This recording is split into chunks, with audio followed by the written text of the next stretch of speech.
keutamaan ilmu dan keutamaan mendalami ilmu. Pada pertemuan sebelumnya kita telah baca keterangan dari penulis rahimahullahu taala.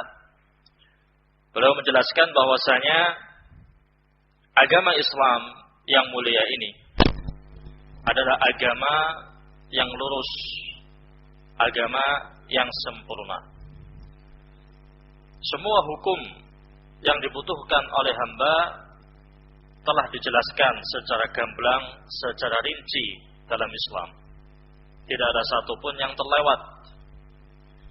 Bahkan Islam di samping memperhatikan urusan agama dan akhirat pemeluknya, juga memperhatikan urusan dunia pemeluknya. Ketika orang itu lebih condong dan lebih ahli dalam urusan dunianya ketimbang urusan agamanya. Banyak hal yang kita tidak tahu tentang urusan agama.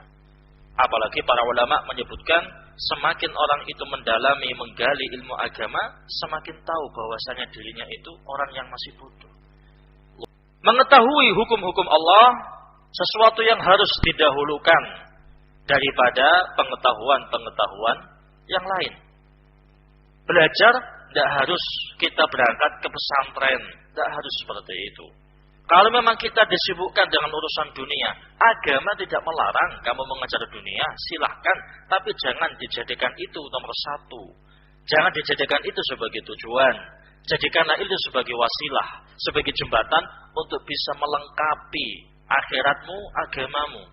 Ketika engkau sudah merasakan kemapanan, engkau mendapatkan kecukupan, alhamdulillah cukup, bukan berarti kaya.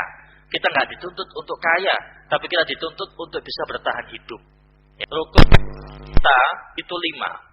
Syahadat, sholat, zakat, puasa, haji.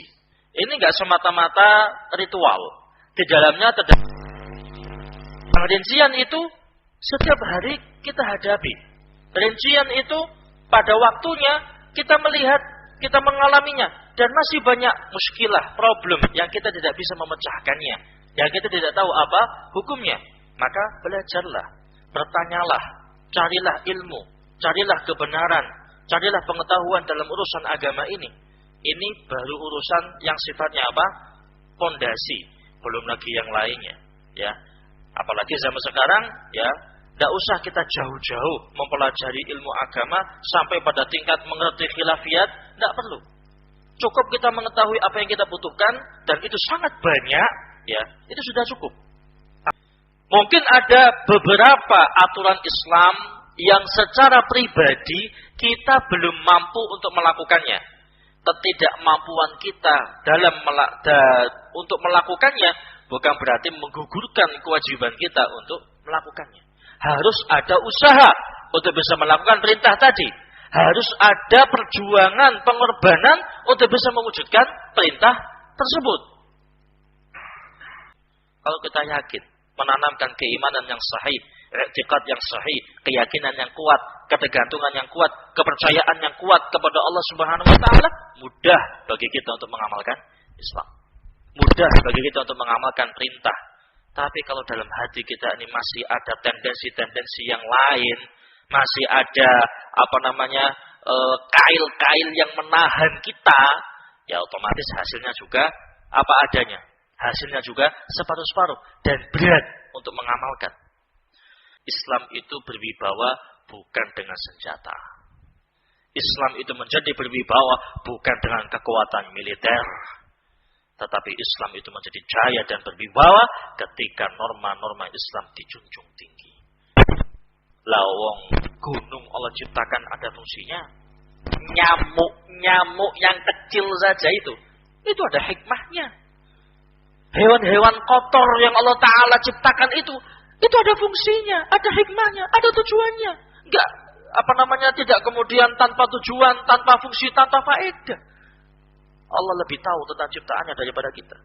Apalagi manusia, makhluk yang paling sempurna daripada makhluk-makhluk yang lainnya, yang dibekali dengan akal, dengan hati, dibekali dengan pandangan, dibekali dengan telinga, dibekali dengan fasilitas yang ada pada dirinya. tentu semuanya ada tujuannya, ada misinya, ada yang Allah Ta'ala inginkan dari kita. Apa itu? Ibadah. Dan kita tidak bakal bisa berterima kasih kepada Allah, ibadah kepada Allah, mendekatkan diri kepada Allah kalau tidak tahu caranya. Allah menciptakan kita, memberi fasilitas kita, kemudian Allah turunkan kitab sucinya, mengutus utusannya, menjelaskan kepada kita bagaimanakah cara ibadah yang benar. Bismillahirrahmanirrahim. Alhamdulillah. Wassalatu wassalamu ala Rasulillah wa ala alihi wa sahbihi wa man ihtada bihudah, amma ba'd. Alhamdulillah, kita lanjutkan kembali kajian risalah Fadlul Ilmi wa Akhlaqu Ahlihi, keutamaan ilmu dan akhlak pembawa ilmu, karya Syekh Abdul Aziz bin Abdullah bin Baz rahimahullahu ta'ala. Kita masih membahas bab pertama dari risalah ini tentang keutamaan ilmu dan keutamaan mendalami ilmu. Pada pertemuan sebelumnya kita telah baca keterangan dari penulis rahimahullahu ta'ala. Beliau menjelaskan bahwasanya agama Islam yang mulia ini adalah agama yang lurus, agama yang sempurna.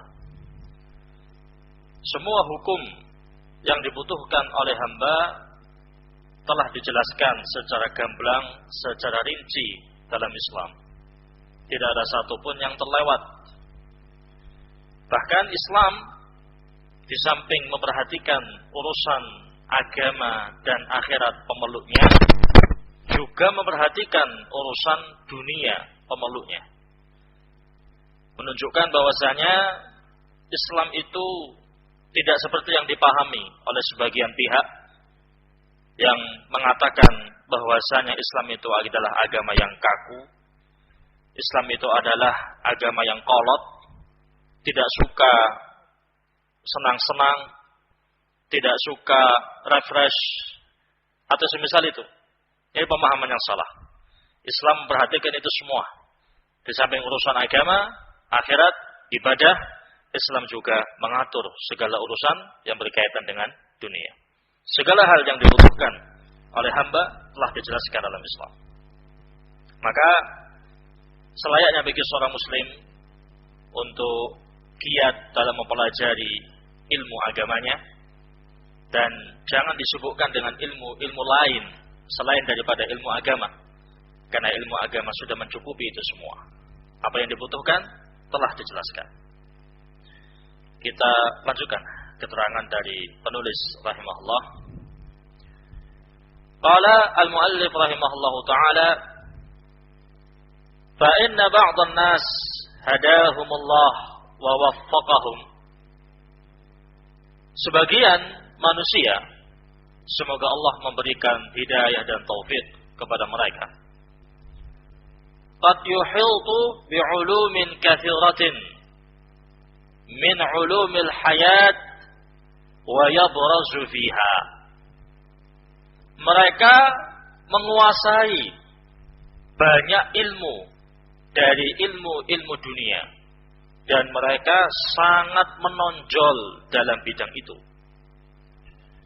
Walakinnahu la ya'lamu syai'an min ahkami dinihi wa asrari syari'atihi. Namun disayangkan, mereka tidak tahu sama sekali hukum terkait dengan agamanya dan rincian dari syariatnya.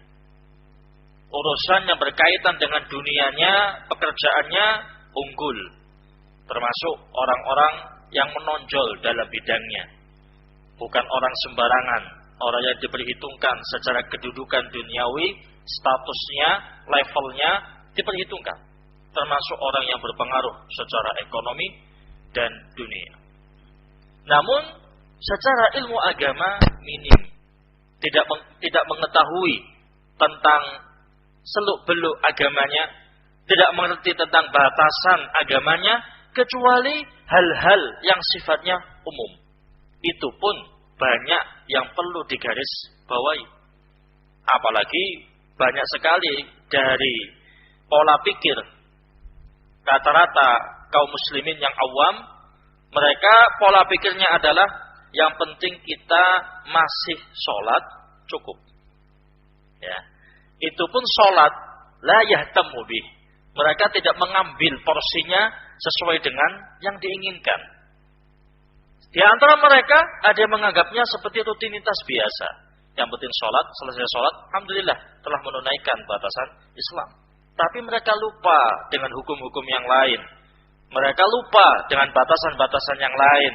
Sehingga tidak jarang dari mereka yang terjatuh dalam pelanggaran. Bahkan mungkin profesi yang mereka jalani, profesi yang dilarang dalam syariat, tapi mereka tidak mengetahuinya. Karena mereka menganggap itu sesuatu yang berkaitan dengan kebutuhan mereka, dan mereka berupaya semaksimal mungkin untuk bisa memenuhi kebutuhan dunia mereka, tanpa mereka melihat bagaimanakah kualitas dari agama mereka.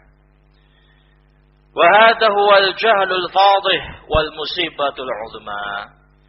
Hal seperti ini adalah kebodohan yang sangat memalukan dan musibah yang sangat besar. Ketika orang itu lebih condong dan lebih ahli dalam urusan dunianya ketimbang urusan agamanya. Banyak hal yang kita tidak tahu tentang urusan agama.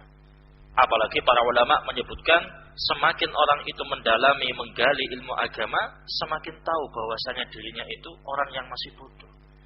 Luas ilmu agama itu, bahrul la sahil.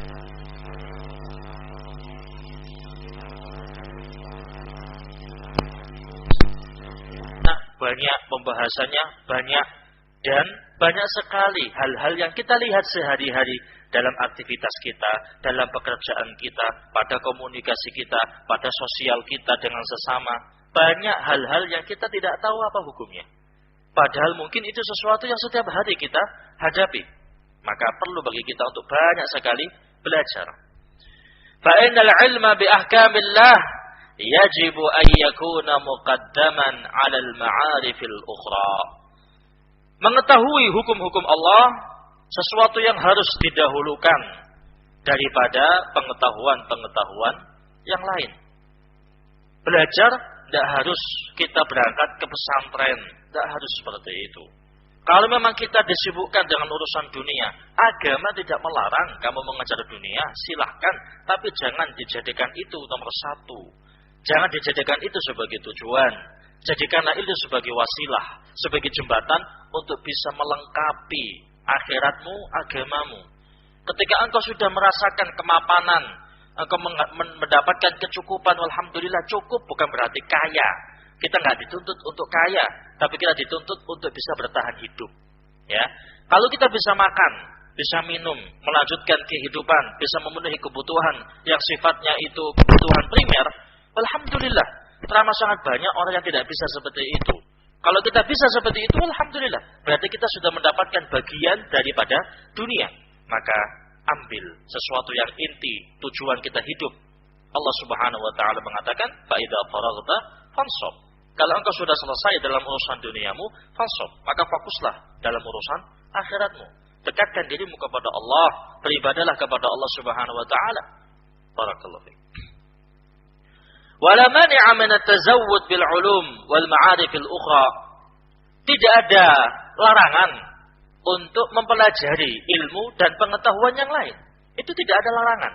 Selama hal itu dalam taraf mubah, silahkan dipelajari. Islam tidak melarang, Islam tidak mengekang. Tapi perlu diingat, jangan dijadikan itu tujuan. Jadikanlah itu wasilah, jadikan itu sebagai jembatan yang dengan itu engkau bisa menuju kepada akhirat. Kalau itu engkau sudah mendapatkannya, fokuslah untuk mendekatkan dirimu kepada Allah Subhanahu wa taala. Alhamdulillah, fasilitas belajar di masa sekarang sangat-sangat dimudahkan. Tinggal duduk di rumah, kita mencari link-link yang terpercaya, kemudian kita cari apa yang kita butuhkan dari ilmu agama ini. Mungkin kita tidak tahu tentang hukum, salah satu dari hukum sholat. Kita lihat bagaimanakah fatwa sebagian duat, fatwa sebagian masyayikh dengan terjemahannya yang dipercayai. Kemudian kita pahami, kita amalkan. Banyak juga doa-doa di sekeliling kita, tanya kepada mereka, bisa langsung ketemu, datang ke tempat mereka. Zaman sekarang nggak ada kata jauh. Zaman sekarang nggak ada kata jauh. Kalau kata mahal mungkin, tapi kalau kata jauh nggak ada. Kenapa? Semua bisa dicapai. Hatta ujung dunia pun bisa. Beda dengan dulu. Fasilitas kendaraan, transportasi sangat memadai. Bisa kita datangi langsung, face to face, ketemu dengan orangnya.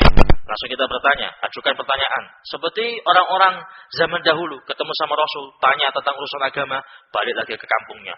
Nanti berapa bulan, berapa tahun kemudian, datang lagi ketemu Rasul, tanya lagi, dikasih jawaban, balik lagi. Tidak masalah seperti itu. Ya. Atau dengan kita menelpon, by phone, atau kita menggunakan media-media yang lain, kemudahannya sangat banyak sekali. Alhamdulillah.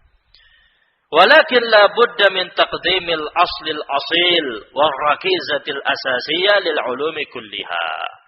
Tetapi ketika kita mempelajari, ketika kita mengkaji ilmu dan pengetahuan yang lain, wajib bagi kita untuk lebih dahulu mendahulukan fondasi, inti, sumber dari semua pengetahuan yang ada. Apa itu? Wa huwa ma'rifatud din aqidatan wa sulukan wa ibadatan wa ahkaman mimma la yas'ul muslimu jahlu. Yaitu mengetahui urusan agamanya dari sisi keyakinannya, dari sisi adab dan tata keramanya, dari sisi ibadahnya, dari sisi hukum-hukum yang lainnya, dari perkara-perkara yang seorang muslim itu tidak boleh tidak tahu. Harus tahu. Ya. Rukun kita itu 5. Syahadat, sholat, zakat, puasa, haji. Ini enggak semata-mata ritual. Di dalamnya terdapat rincian itu setiap hari kita hadapi. Rincian itu pada waktunya kita melihat, kita mengalaminya. Dan masih banyak muskilah, problem yang kita tidak bisa memecahkannya. Yang kita tidak tahu apa hukumnya. Maka belajarlah, bertanyalah, carilah ilmu, carilah kebenaran, carilah pengetahuan dalam urusan agama ini. Ini baru urusan yang sifatnya apa? Fondasi, belum lagi yang lainnya. Ya, apalagi zaman sekarang, ya, tidak usah kita jauh-jauh mempelajari ilmu agama sampai pada tingkat mengerti khilafiyat, tidak perlu. Cukup kita mengetahui apa yang kita butuhkan dan itu sangat banyak, ya, itu sudah cukup. Apa yang kita butuhkan, kita mau melangkah, mengambil sebuah pekerjaan, yang kita lihat semata-mata pekerjaannya, lihat apakah ini dibolehkan atau tidak. Kalau boleh, lakukan. Setelah itu, ketika engkau menghadapi ada muskilah pada pekerjaan tadi, yang dijadikan tolak ukur, itu bukan peraturan dalam pekerjaan tadi saja, tapi lihat peraturan syariat, dibolehkan atau tidak. Ini bisa apa tidak, halal apa haram, boleh atau tidak. Itu semua diperhatikan. Banyak sekali kalau kita mau mempelajari hal-hal yang itu merupakan sesuatu yang mendasar. Sesuatu yang setiap hari kita hadapi. Itu sangat banyak. Sangat banyak. Contoh kecilnya saja, sholat. Misal sholat. Ya. Orang sholat, kadang dia apa? Lupa. Banyak sekali dari kalangan kaum muslimin yang tidak ngerti gimana caranya ketika dia lupa ketika sholat. Ya, banyak. Enak diapakan? Kita ulangi dari awal, apa kita ngapain? Itu banyak yang tidak tahu gimana caranya. Atau mungkin dia berwudu, ya. Kemudian ada salah satu bagian wudunya yang tidak kena. Itu aja mereka tidak tahu apakah sah wudunya atau tidak. Itu sesuatu yang dasar, sesuatu yang sangat mendasar, sesuatu yang sangat inti. Banyak dari kalangan kaum muslimin yang tidak mengetahuinya. Ya, katanya saja, ikut-ikut saja. Ya, apalagi yang tersebar di kalangan mereka habis wudu, kalau nyentuh istrinya atau anak perempuannya langsung batal. Dan itu masyhur di kalangan mereka. Tidak seperti itu pemahamannya. Ya, banyak hal seperti itu, banyak. Perkara-perkara yang mendasar banyak sekali dari kalangan kaum muslimin yang tidak mengetahui. Kama annal wajib 'alal muslimin ay yatamassaku bidinihim bisidqin untuk berpegang teguh dengan agama mereka dengan jujur, tulus ketika mempelajari agama itu. Tuhan dari dirinya. Dia tidak tahu, belajarlah agar tahu. Jangan nekat. Kalau urusan dunia, nekat, akibatnya hanya sebatas dunia saja. Pol-polnya kalau urusannya dengan perusahaan orang, pecatlah, bisa cari kerjaan yang lain. Ya, bangkrutlah, hilang dunia atau hilang hartanya, hilang uangnya. Sesuatu yang ringan. Tapi kalau urusan agama, jangan nekat.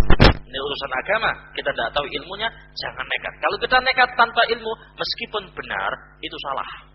Ya, meskipun benar, itu tetap dikatakan salah. Kenapa? Karena yang namanya ilmu agama, sebelum melangkah, sebelum berkata, sebelum bertindak, wajib didasari dengan ilmu. Fa'lam annahu la ilaha illallah wastaghfir lidzambik. Berilmulah dulu, ketahuilah, belajarlah, kemudian pahami la ilaha illallah dan amalkan dengan cara engkau beristighfar kepada Allah Subhanahu wa taala. Wa hakadha. Wa yataqabbalu ma ya'muruhum bihi. Dan hendaknya seorang muslim itu pasrah untuk menjalankan perintah yang Allah berikan kepada mereka. Perintah Allah itu mudah. Islam itu apa? Mudah, tidak ribet. Yang bikin ribet itu apa? Hawa nafsu, gengsi, malu. Ya, mungkin dianggap syariat Islam yang benar itu kayak syariat kuno. Ya, kurang pas kalau diamalkan zaman sekarang. Ya, enggak modern lah, enggak gaul, enggak keren. Ya, malu sama teman-teman, malu sama partner-partner kerjanya dia. Itu yang bikin berat. Wa illa Islam itu sangat mudah, sangat gampang. Ya, bu'itsu bil hanifiyyati samhah. Rasulullah SAW diutus membawa agama yang sangat mudah, sangat gampang. Di sisi lain, yang bikin ribet itu apa? Orang-orang yang tidak bertanggung jawab, yang dianggap sebagai dai, dianggap sebagai tokoh, ya, ngomong tentang urusan agama, saya nanya sendiri. Memahami Quran, saya nanya sendiri. Akhirnya orang itu memahami Islam itu sangat berat. Harus ini, harus itu, begini, begitu. Orang mati aja urusannya banyak. Ya, terus mati sudah meninggal ini orang ini. Ya, urusannya sudah sama Allah Subhanahu wa taala. Si panjang. Acara ini, acara itu, wela kering. Mau nikahan saja, wis kebelet iki, mau nikahan saja. Panjang urusannya. Panjang urusannya. Padahal secara Islam sangat mudah. Sangat mudah. Tapi dipersulit. Itu yang bikin seakan-akan Islam itu ribet, padahal tidak ribet. Islam itu gampang. Islam itu mudah, ya. Fayamalu bihi. Kemudian mereka mau mengamalkan Islam tersebut. Wa yutabbiquhu fi syu'uni hayatihim kulliha duna tamyiz. Dan hendaknya seorang muslim itu mempraktekkan Islam pada semua aspek kehidupan tanpa pilah-pilih, ya. Udkhulu fis silmi kafah, masuklah Islam secara totalitas, ya. Jangan separuh-separuh, jangan dipilih-pilih. Mungkin ada beberapa aturan Islam yang secara pribadi kita belum mampu untuk melakukannya. Ketidakmampuan kita untuk melakukannya bukan berarti menggugurkan kewajiban kita untuk melakukannya. Harus ada usaha untuk bisa melakukan perintah tadi. Harus ada perjuangan, pengorbanan untuk bisa mewujudkan perintah tersebut. وَلِيَعْلَمُوا أَنَّهُمْ إِنْ فَعَلُوا ذَلِكَ سَيَسْعَدُونَ وَيُفْلِحُونَ فِي الدُّنْيَا وَالْآخِرَةِ. Dan hendaknya masing-masing individu kaum muslimin yakin kalau mereka mau mengamalkan Islam, mau mengamalkan perintah, jaminannya mereka akan menjadi hamba Allah yang selamat dunia akhirat. Logikanya, kita yakin Allah sebagai pencipta kita. Ya kan? Kita yakin Allah yang ngatur urusan kita. Ya toh?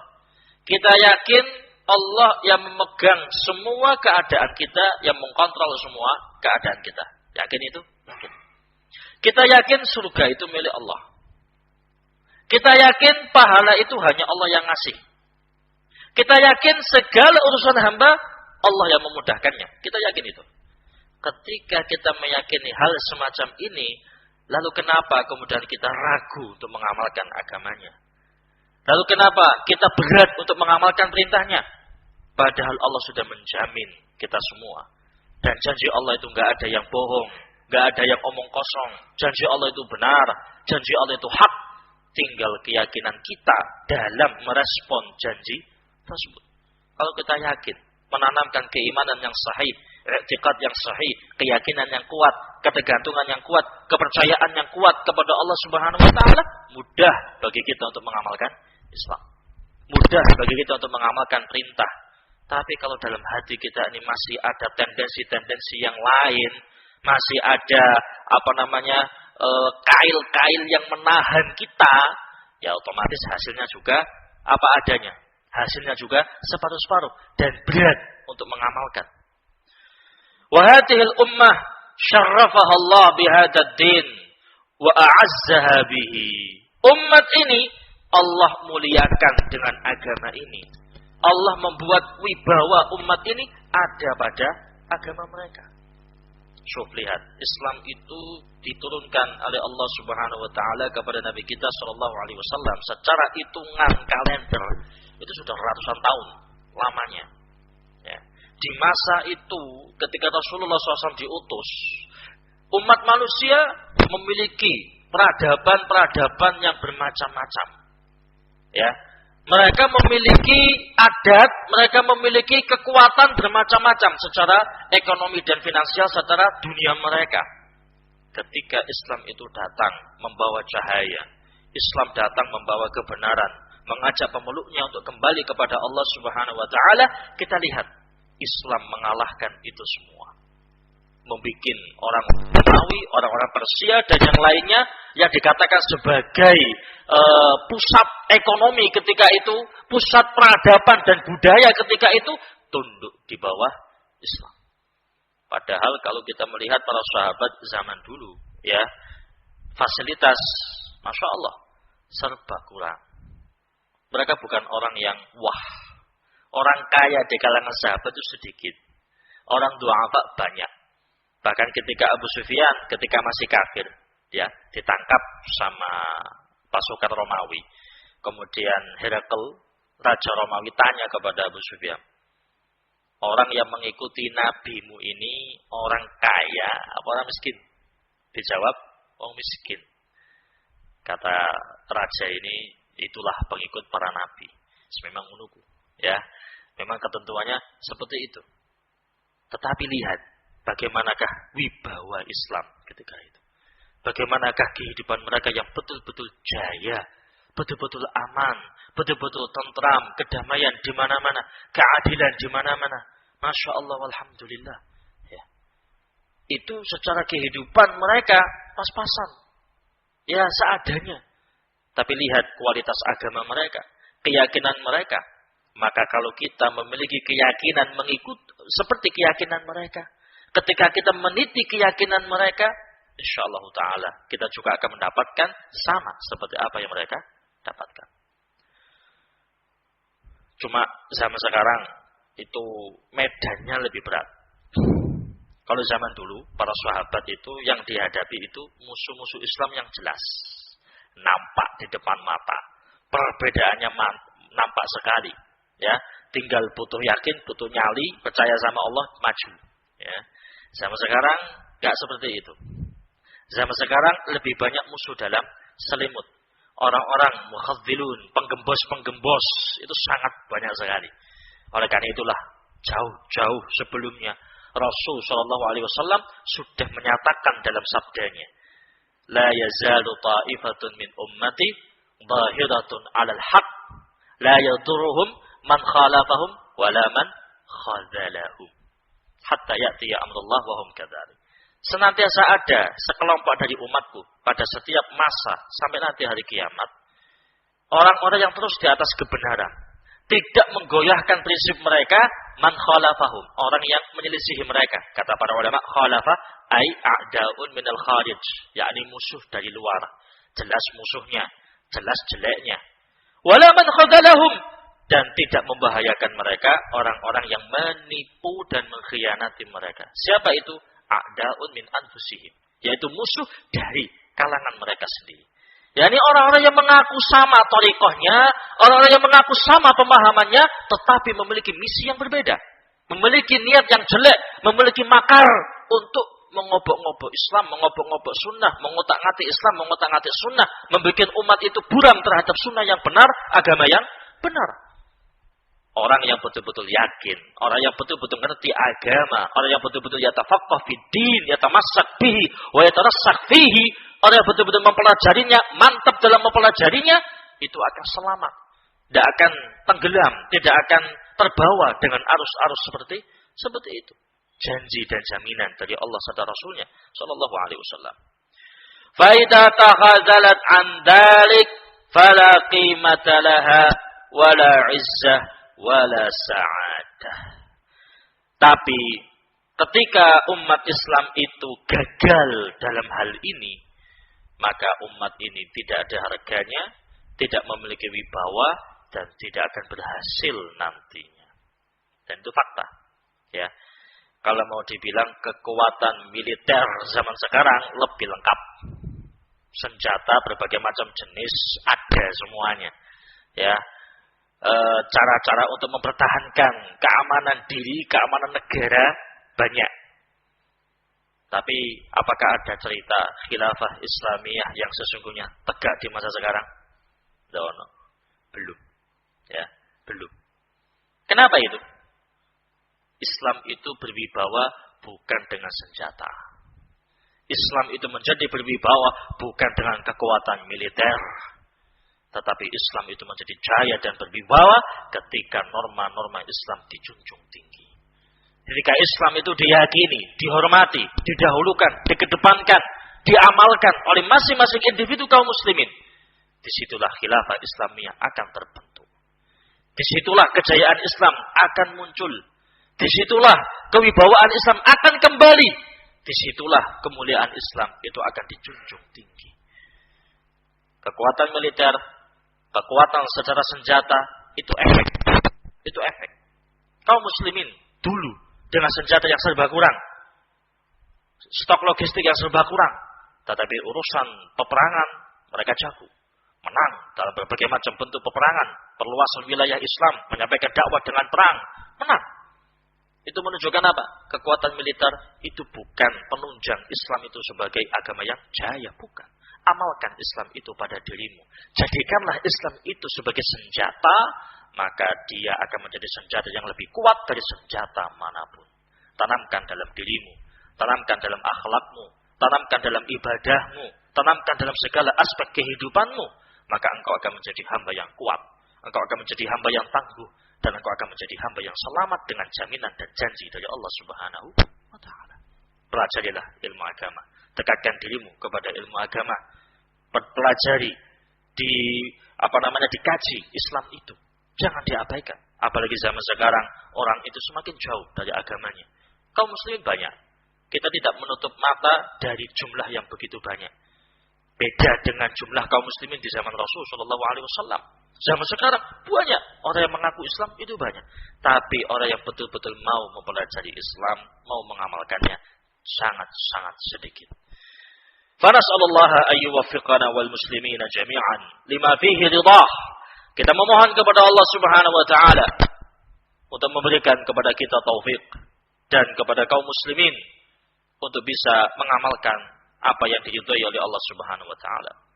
Wa ayyu'idana jami'an min mudillatil fitan.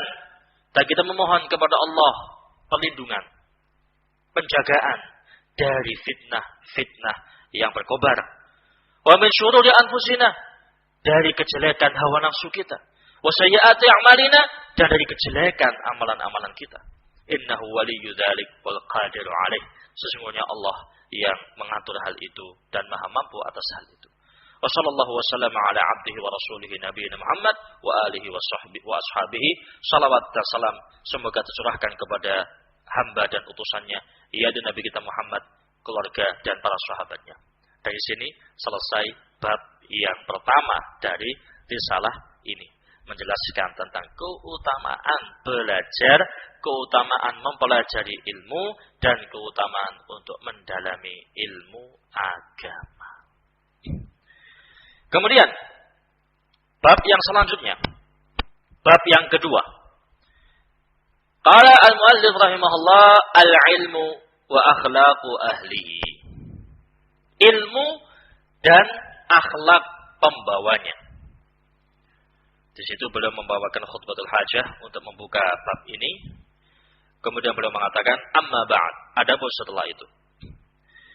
Fa innal ilma ma'lumun ladal jami' fadluhu. Ilmu telah diketahui oleh semua pihak bagaimanakah keutamaan. Cukuplah menunjukkan keutamaan ilmu ketika orang bodoh tidak mau dikatakan bodoh. Itu sudah cukup menunjukkan bagaimanakah kedudukan ilmu. Semua orang pasti ingin disebut berilmu. Wa anna ashrafa syai'in yatalabuhu talibun wa yas'a fi tahsilihi ar-raghibun huwa al-ilmu syar'i. Tujuan utama yang harus dicari, diperjuangkan adalah ilmu syariat. Fa innal ilma yutlaq ala asya' katsirah, walakin 'inda ulama'il Islam al-muradu bil ilmi huwa al-ilmu syar'i. Ilmu itu banyak. Kalau disebutkan ilmu, itu mencakup berbagai macam jenis ilmu. Tetapi yang dimaksud oleh para ulama kita dalam pembahasan mereka, yang dimaksud oleh dalil-dalil dalam Al-Quran dan As-Sunnah, ilmu itu adalah ilmu agama, ilmu syariat. Huwal muradu fi kitabillah wa sunnati rasulih sallallahu alaihi wasallam 'inda al-itlaq. Ilmu syariat itulah yang diinginkan dalam Al-Quran, itulah yang diinginkan dalam sunnah. Wa huwal ilmu billahi wa asma'ihi wa sifatihi wal ilmi bihaqqihi wa ala ibadihi. Ilmu syariat itu adalah ilmu tentang pengetahuan kita terhadap Allah. Kita mengetahui nama-nama dan sifat-sifat Allah. Kita mengetahui hak Allah yang menjadi tanggung jawab kita. Wa bima syara'ahu lahum subhanahu wa ta'ala. Ilmu syariat itu adalah ilmu yang itu adalah agama yang Allah tetapkan untuk kita. Wal ilmu bit tariq was sirat al musil ilaihi wa tafasilihi. Ilmu agama itu adalah ilmu tentang sebuah jalan, sebuah metode yang dengan itu kita akan dekat dengan Allah Subhanahu wa taala. Wal ilmu bil ghayati wan nihayah allati yantahi ilaiha al ibad fid daril ukhra. Dan ilmu agama itu adalah ilmu yang dengan itu seorang hamba akan mendapatkan tempat yang abadi nanti di hari kiamat. Ilmu syariat. Ilmu syariat itu adalah ilmu yang inti. Ilmu agama itu adalah jalan hidup kita. Ilmu agama itu adalah tujuan kita diciptakan oleh Allah Subhanahu wa taala, bukan yang lainnya. Hadzal ilmu syar'i huwa afdalul ulum wa huwa al-jadir bil talab wal hirs 'ala tahsilihi. Ilmu syariat adalah ilmu yang paling afdal. Semua ilmu itu kembalinya kepada ilmu syariat. Rujukannya kepada ilmu syariat. Patokannya adalah ilmu syariat. Maka ilmu syariat itu adalah ilmu yang pantas bagi kita untuk diperjuangkan. Semangat untuk mempelajarinya. Li'annahu bihi yu'rafullahu subhanahu. Dengan ilmu inilah kita akan tahu siapakah pencipta kita. Wa bihi yu'bad. Dengan ilmu inilah kita bisa tahu bagaimanakah kita beribadah kepada Allah Subhanahu wa taala. Wa bihadzal ilmi yu'raf ma ahallallah wa ma harram wa ma yurdi wa ma yuskhituhu. Dengan ilmu inilah kita tahu mana yang halal, mana yang haram, mana yang diridhai oleh Allah, mana yang dimurkai oleh Allah Subhanahu wa taala. Kita semua itu hamba Allah. Mau mengakui atau tidak, yakin atau tidak, kita semua hamba Allah. Kita semua adalah budak-budaknya Allah Subhanahu wa taala. Kita ini semua di bawah kekuasaan Allah Subhanahu wa taala. Apa yang ada pada diri kita itu milik Allah Subhanahu wa taala. Nafas yang kita hirup, ya, setiap detiknya. Kehidupan yang kita rasakan setiap waktunya. Kenikmatan yang tanpa putus yang kita rasakan. Itu semuanya dari Allah Subhanahu wa taala. Allah hanya meminta kita satu hal saja. Apa itu? Beribadah. Allah hanya minta kepada kita satu saja. Apa itu? Sembahlah Allah. Allah tidak menginginkan dunia dari kita. Dunia milik Allah. Allah tidak menginginkan imbalan dari kita. Allah tidak butuh sama kita. Allah tidak menginginkan apapun dari kita. Fasilitas kita dikasih. Wa fi anfusikum ma fala tubsirun. Lihat dirimu sendiri. Bagaimanakah engkau memandang dan melihat dirimu? Fasilitas yang luar biasa yang Allah berikan kepada kita. Semuanya Allah hanya meminta satu hal dari kita. Apa itu? Beribadahlah kepadanya. Sembahlah Allah. Esakan Allah. Dekatkan dirimu kepada Allah. Pertanyaan, gimana caranya? Bagaimana caranya kita bisa menyembah Allah? Ya dengan itu kita telah mewujudkan rasa syukur kita kepada Allah. Gimana caranya kita bisa menyembah Allah sesuai dengan apa yang Allah inginkan? Bagaimana caranya kita bisa mendekatkan diri kita kepada Allah dengan cara yang Allah Ta'ala kehendaki? Bagaimana itu? Belajar. Allah menciptakan kita tidak sih? Lawong gunung Allah ciptakan ada fungsinya. Nyamuk yang kecil saja itu ada hikmahnya. Hewan-hewan kotor yang Allah Ta'ala ciptakan itu ada fungsinya, ada hikmahnya, ada tujuannya. Enggak, tidak kemudian tanpa tujuan, tanpa fungsi, tanpa faedah. Allah lebih tahu tentang ciptaannya daripada kita. Apalagi manusia, makhluk yang paling sempurna daripada makhluk-makhluk yang lainnya. Yang dibekali dengan akal, dengan hati, dibekali dengan pandangan, dibekali dengan telinga, dibekali dengan fasilitas yang ada pada dirinya. Tentu semuanya ada tujuannya, ada misinya, ada yang Allah Ta'ala inginkan dari kita. Apa itu? Ibadah.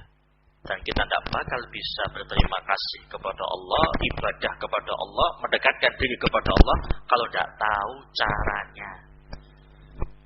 Allah menciptakan kita, memberi fasilitas kita, kemudian Allah turunkan kitab sucinya, mengutus utusannya, menjelaskan kepada kita bagaimanakah cara ibadah yang benar. Maka dari sini kita akan paham bahwasanya ilmu agama itulah yang paling inti. Karena dengan itulah kita bisa ibadah, dan ibadah itulah yang Allah Ta'ala inginkan dari kita ketika kita di dunia. Kita dikasih hidup di dunia itu bukan untuk kekal di dunia. Kita hidup untuk mati, kita mati untuk bangkit lagi untuk dipertanggungjawabkan amalannya di sisi Allah Subhanahu wa taala. Kapan kita beramal? Bagaimana kita beramal? Ya, kesempatan kita di dunia ini Allah Ta'ala minta dari kita untuk beramal. Dan kehidupan kita cuma sekali. Tidak bisa difotokopi, tidak bisa diulang lagi, tidak bisa direply kehidupan kita itu. Orang kalau sudah mati kembali kepada Allah tidak akan kembali di dunia. Kalau sudah Allah Ta'ala memanggilnya, maka itulah waktu hisab, waktu pertanggungjawaban yang Allah Ta'ala inginkan dari hambanya. Allah sudah ngasih kita fasilitas, sudah ngasih kita hidup, ya. Terus kenapa kita harus takut? Kenapa harus ragu? Semua sudah ditanggung, semua sudah diatur sama Allah. Tinggal kita berusaha, ikhtiar, usaha, alhamdulillah. Selebihnya fokus dekatkan dirimu kepada Allah Subhanahu wa taala. Fokus ibadah kepada Allah Subhanahu wa taala. Sembahlah Allah Subhanahu wa taala, Allah akan mencukupi kalian semuanya. Wa bihadzal ilmi yu'rafu al-masir ilaihi wan nihaya min hadhihi al-hayat. Dengan ilmu inilah kita akan tahu kemana nasib kita nanti dan bagaimanakah akhir dari kehidupan kita setelah kehidupan dunia ini. Fakta yang sangat jelas terlihat dan yang akan kita rasakan nantinya, orang yang hidup itu pasti akan mati. Kita tidak bakal tahu apa yang terjadi setelah itu kalau kita tidak belajar.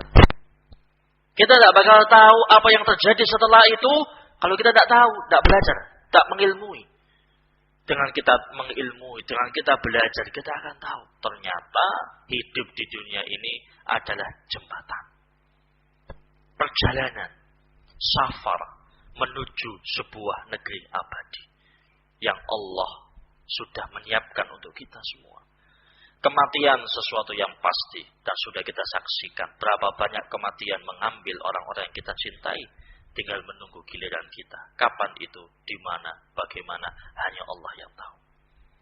Kita hanya dituntut oleh Allah Subhanahu wa taala untuk mengumpulkan bekal sebanyak-banyaknya untuk kembali kepadanya. Kita diminta oleh Allah, kita diciptakan di dunia ini. Allah Ta'ala meminta kepada kita untuk mengambil bekal sebanyak-banyaknya. Dan ujungnya Allah Ta'ala menunggu kita di hari akhir nanti. Untuk dibertanggungjawabkan semua amal kita. Kalau kita tidak belajar, kita tidak bakal ngerti yang kayak gitu. Taunya mungkin kalau kita tidak belajar, hidup ya sekedar untuk bisa hidup, bisa makan, bisa minum, mapan hidup, selesai. Habis mati, ya sudah. Itu pikiran yang sangat dangkal. Dengan ilmu, kita akan dikenalkan masa depan yang sesungguhnya. Dengan ilmu, kita akan dikenalkan tempat tinggal yang sesungguhnya. Dengan ilmu, kita akan dikenalkan kehidupan yang sesungguhnya. Wa anna qisman min ha'ula'il mukallafin yantahuna ila al-jannati was-sa'adah wa anna al-akharina wa humul aktsarun yantahuna ila daril hawani wasyaqa. Dengan ilmu ini kita akan tahu ternyata umat manusia itu terbagi menjadi dua golongan. Golongan yang pertama adalah golongan orang-orang yang selamat, yang tempat tinggalnya adalah surga Allah Subhanahu wa taala. Kebahagiaan yang abadi, yang tidak ada hentinya. Dan satu lagi, dan itulah mayoritas hamba kembali kepada neraka Allah Subhanahu wa taala, kepedihan, kesengsaraan yang tidak ada akhirnya. Waliyadzubillah.